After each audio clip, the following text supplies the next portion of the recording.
The Shadows Speak, a journey into dark satanic rituals. Intro music fades. Welcome, seekers of the forbidden knowledge, to Dark Forces by Scoob, a podcast that dares to venture where others fear to tread. I'm your host, Niall Cross, and today we're pulling back the veil on one of humanity's most misunderstood and controversial subjects: dark satanic rituals. Now, before we begin this journey into the depths, let me be clear.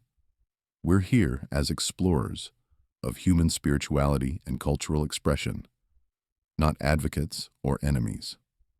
What you're about to hear may challenge everything you thought you knew about these ancient and modern practices. So settle in, dim the lights if you dare, and prepare to discover the hidden world that exists in the shadows of conventional religion. Segment 1. The Foundations of Darkness. What defines satanic rituals? Let's start our journey by asking the fundamental question: what exactly defines a satanic ritual? The answer might surprise you. Contrary to popular horror movie depictions, satanic rituals are far more nuanced than most people imagine. For those who practice them, these ceremonies are acts of creative expression, deeply personal journeys designed to set intentions, affirm individuality, and achieve what practitioners call personal liberation. Think about it this way.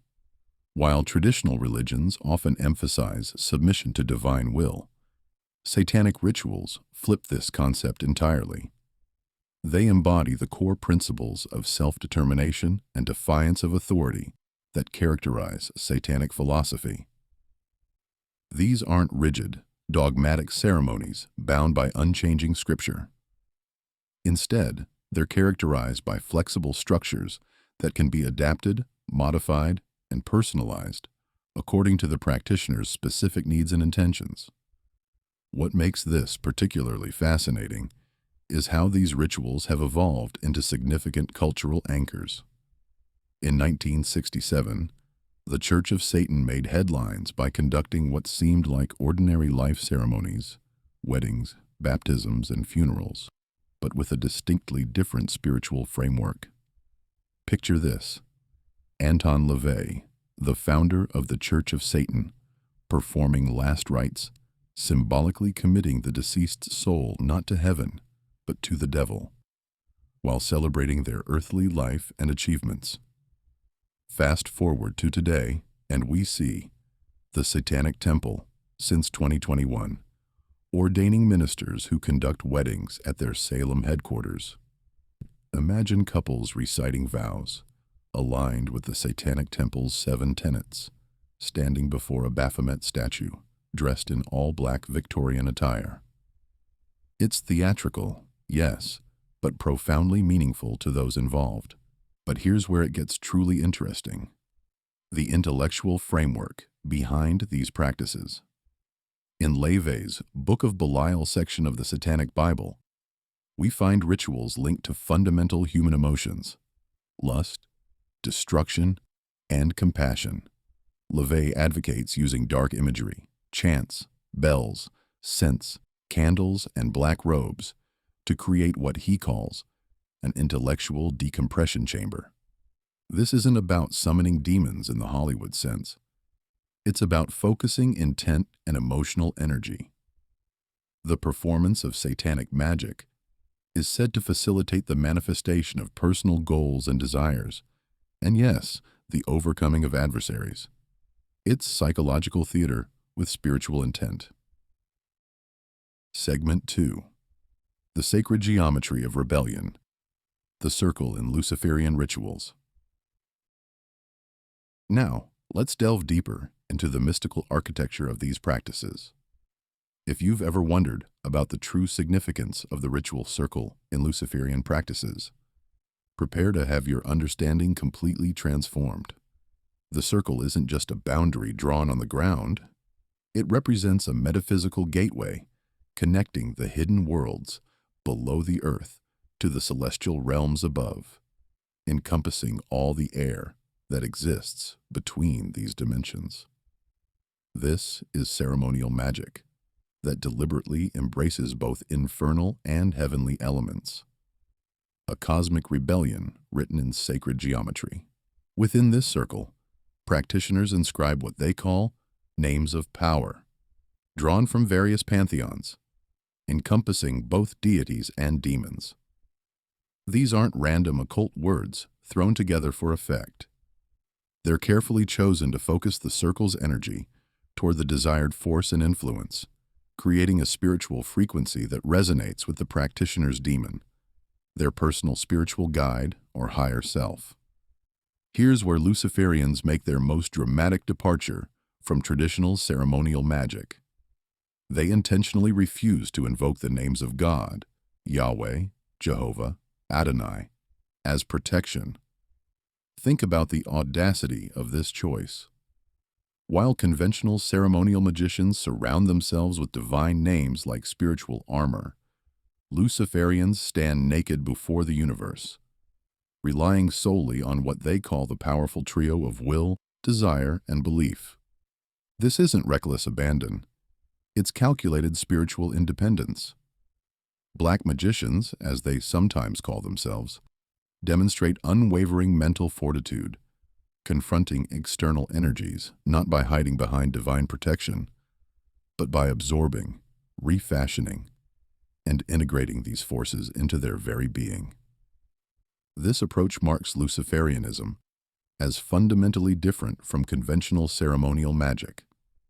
It embraces self-deification, the idea that humans can become gods themselves, while staunchly opposing what practitioners see as the subconscious submission, encouraged by invoking traditional names of God. Modern Luciferians view themselves as earthly manifestations of the adversary, not evil, but as questioners, challengers, illuminators. They're rejecting what they perceive as oppressive doctrines and the narrative of surrender that characterizes much of Judeo-Christian teaching. They see themselves as carriers of the morning star's light, the black flame, guiding others toward personal enlightenment and liberation. The various circle configurations each serve unique purposes. The Luciferian Goetic Circle, for instance, features names of power at each directional quarter. North brings Belial, west calls Leviathan, south invokes Rahab, and east summons Mastema. At the circle's core, you'll find black alchemy and apotheosis formulas like Samael and Lilith. This isn't random placement. Each position corresponds to specific types of spiritual work. Segment 3. The Symbol of Defiance. Historical origins of the inverted pentagram. Let's talk about one of the most misunderstood symbols in all of occultism, the inverted pentagram. When most people see this symbol, they immediately think evil. But the reality is far more complex and historically rich. The inverted pentagram in dark rituals isn't just decorative. It's a powerful focal point, crafted on floors using candles, sand, salt, or various other materials. Participants stand or sit within this geometric form, believing it helps them invoke or channel occult energies from what they perceive as supernatural realms. But here's what's fascinating about the historical development of this symbol. It wasn't always associated with darkness or rebellion. The pentagram itself has been used across cultures for millennia, representing everything from the 5 elements to the human form with outstretched arms and legs. The inversion, flipping it upside down, became a deliberate act of spiritual rebellion. Within the Church of Satan, it symbolizes defiance of divine authority and rejection of established religious ideologies. But here's the crucial point that often gets lost in the hysteria. For numerous modern practitioners, the focus isn't on worshiping malevolent entities. It's about personal symbolism and self-empowerment. The rituals involving inverted pentagrams frequently include chanting specific mantras or prayers intended to increase the symbol's potency. Practitioners believe these vocalizations help summon energies from supernatural realms, energies they view not as destructive, but as transformative. Within certain traditions, the inverted pentagram serves personal spiritual objectives, uncovering hidden knowledge, gaining personal power, or acquiring what they term magical skills. This brings us to the ritual of the 9 angles, a complex system rooted in magic and occultism, established by groups like the Temple of Set and the Order of 9 Angles. This system merges Black Satanism, esoteric occultism, and ritual magic into what practitioners describe as a spiritual obstacle course. The 9 angles symbol represents 9 spiritual stages or steps that practitioners must undertake to obtain enlightenment, power, and transcendence. It's designed as a journey that challenges individuals to confront and overcome internal fears, weaknesses, and inhibitions. The goal? Elevating practitioners to a higher comprehension of what they believe are supernatural powers. Each angle or corner within the ritual represents a unique aspect of spiritual development. The first corner might focus on eliminating fear or anxiety, while later angles involve discovering inner strength or transcending the ego. The sequence includes chanting mantras, utilizing specific symbols, symbolic sacrifices, and deep meditation practices. Segment 4. Seasonal Darkness, the Winter Solstice and Symbolic Power. The relationship between dark rituals and natural cycles reveals another layer of these practices that most people never consider. Take the Winter Solstice celebration ritual, occurring around December the 21st to 22nd, marking the shortest day and longest night of the year. For practitioners of Satanism, paganism, and various occult traditions, this isn't just an astronomical event. It's a period rich with magical and spiritual energy. The solstice represents the shift from darkness to light, but here's where satanic interpretation differs dramatically from mainstream spirituality. In Satanism, the winter solstice is celebrated as a testament to individualism and personal empowerment. Rather than welcoming the return of light, many satanic traditions celebrate the triumph of darkness, viewing it as a symbol of strength, mystery, and self-liberation. It's a time for setting personal goals and reflecting on the year's accomplishments through the lens of personal sovereignty. During these celebrations, symbols like the inverted pentagram or inverted cross are employed not for shock value, but to enhance what practitioners believe is the ritual's magical efficacy. Fire and light, ironically, still play crucial roles, but they symbolize personal renewal and transformation rather than divine intervention. The beauty of these seasonal observances lies in their connection to natural cycles that humans have recognized for millennia. Whether you're Christian, celebrating Christmas, pagan honoring Yule, or Satanist observing the solstice through your own lens, you're participating in humanity's ancient recognition of cosmic patterns. What makes the satanic approach unique is its emphasis on the individual as the center of spiritual power. While other traditions might pray for divine blessing or cosmic favor, satanic winter rituals focus on personal reflection, goal setting, and the celebration of human achievement and potential. Segment 5. The Trinity of Darkness, Black Mass, Goetia, and Sabbats. Now we enter the heart of darkness. 3 of the most notorious and misunderstood ritual traditions in all of occultism. Prepare yourself for a journey through the Black Mass, Goetic rituals, and the mysterious Sabbats.